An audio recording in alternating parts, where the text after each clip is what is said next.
Bismillahirrahmanirrahim. Assalamualaikum warahmatullahi wabarakatuh. Teman-teman, kita bertemu lagi dalam program Libatin Allah. Dan di episode kali ini, saya ingin membahas tadabbur dari dua ayat Al-Quran di dalam surat yang berbeda, tetapi dia nyambung karena kisahnya sama, yaitu kisah perjalanan hidup Nabi Musa alaihissalam. Di dalam surat Toha ayat 46, Allah Subhanahu wa taala berfirman, A'udzu billahi minasyaitonir rajim. Bismillahirrahmanirrahim. Qala la takhafa innani ma'akuma asma'u wa ara. Allah Subhanahu wa taala berfirman kepada Musa dan Harun, wahai Musa dan Harun, la takhafa, janganlah kalian takut berdua. Innani ma'akuma asma'u wa ara. Sesungguhnya aku bersama dengan kalian mendengar dan melihat. Ayat yang kedua adalah di surat Asy-Syu'ara ayat 62.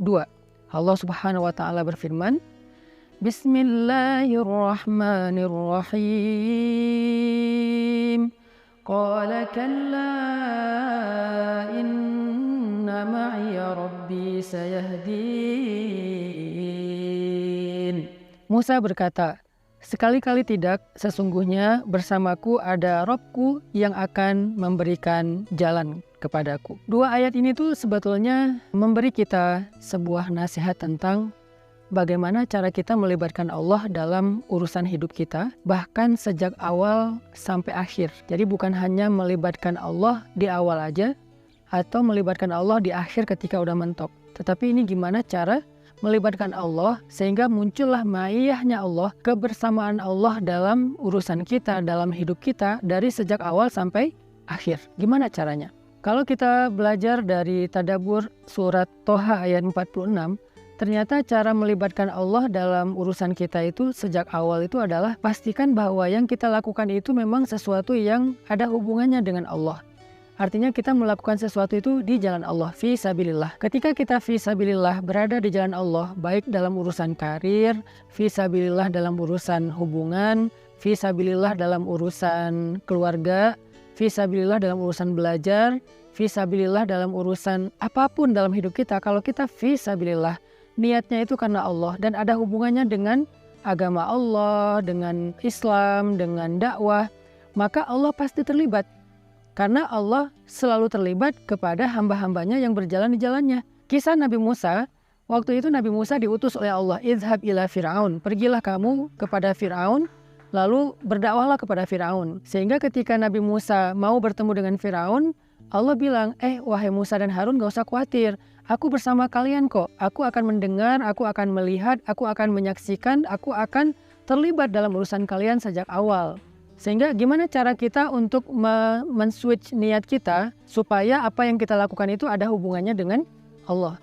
Sederhana sih, kita coba renungkan apa sih hubungannya antara yang kita kerjain itu dengan ibadah. Apa hubungannya antara yang kita kerjain itu dengan dakwah. Misalnya teman-teman dalam urusan karir. Coba kuatin niat bahwa kalau saya sukses, insya Allah saya akan membantu orang lain. Kalau saya sukses, saya akan bersedekah. Kalau saya sukses, saya akan menjadi orang yang lebih bermanfaat. Kalau saya sukses, saya akan bangun masjid, pesantren, sekolah, dan bla bla bla. Itu artinya kita mengkonektingkan antara proyek dunia kita dengan proyek langit. Nah, disitulah berarti kita fisabilillah. Atau misalnya gini, kalau saya dapat proyek ini, insya Allah saya mau mengumrohkan ibu saya, mau mengumrohkan guru saya. Itu berarti kan ada hubungannya dengan agama Allah atau ibadah. Atau misalnya kalau nanti saya misalnya nikah sama dia, saya pengen belajar bareng dia untuk lebih dekat kepada Allah. Saya pengen ke ta'lim bareng. Saya pengen tahajud bareng. Kalau saya udah menikah, nanti saya akan lebih baik dalam menjaga diri dari dosa-dosa dan seterusnya. Ini adalah cara kita nge-switch antara apa yang sedang kita lakukan dengan Allah Subhanahu wa taala. Itu cara melibatkan Allah di awal. Makanya ketika Nabi Musa pulang kampung nih dari Madian ke Mesir, Nabi Musa itu bukan cuma niat mudik, tapi ada misinya ketika mudik. Apa misi Nabi Musa ketika mudik?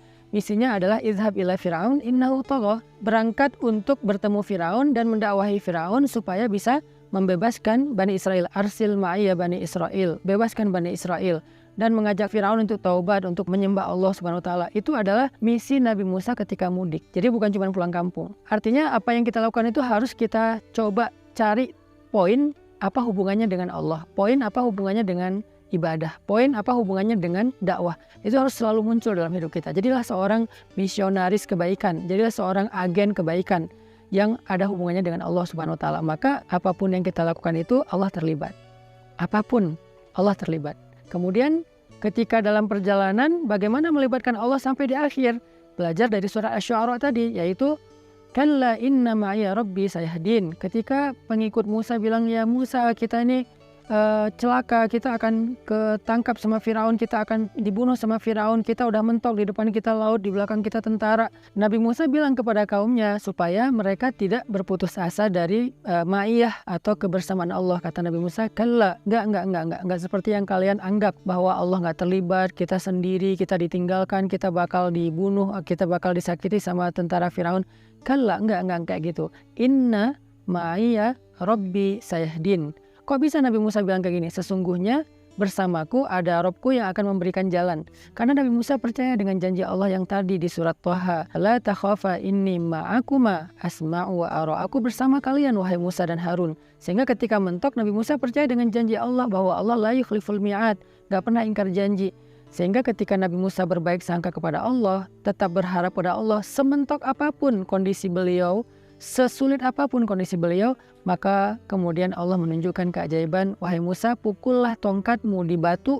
Ketika dipukul akhirnya batu karang itu membuat laut terbelah dan Allah yahdin, memberi jalan kepada Nabi Musa dan pengikutnya, atau memberi arah kepada Nabi Musa dan pengikutnya untuk mereka menyeberang. Nah, ini adalah cara melibatkan Allah yang kedua. Jadi yang pertama adalah tetap di jalan Allah, yang kedua tetap berharap dan berprasangka baik kepada Allah walaupun udah mentok, seperti materi kita sebelumnya. Karena Allah berjanji, walladzina jahadu fina lanahdiyannahum subulana.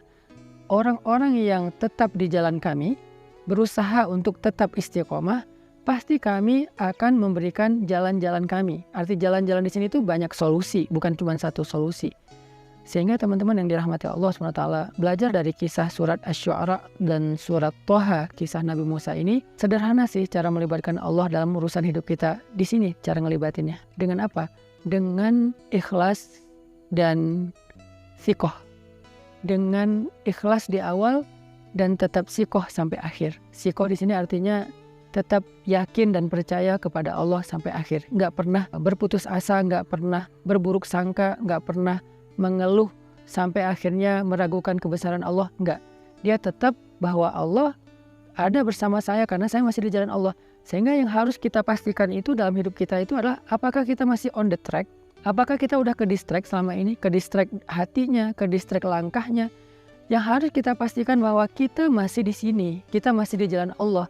Sehingga apapun masalah yang kita hadapin, kalau masih di jalan Allah, ya udah santai aja, ada Allah kok yang membersamai kita dan Allah Maha Kuasa untuk membuka jalan-jalan keluar untuk kita. Nah, mudah-mudahan ini bisa menjadi materi lanjutan dari libatin Allah yang kemarin. Kalau mentok kayak gimana, bahkan kali ini kita membahas dari sejak awal seperti apa. Belajarlah dari surat Asy-Syu'ara dan surat Thaha, kisah Nabi Musa alaihissalam. Barakallahu fikum.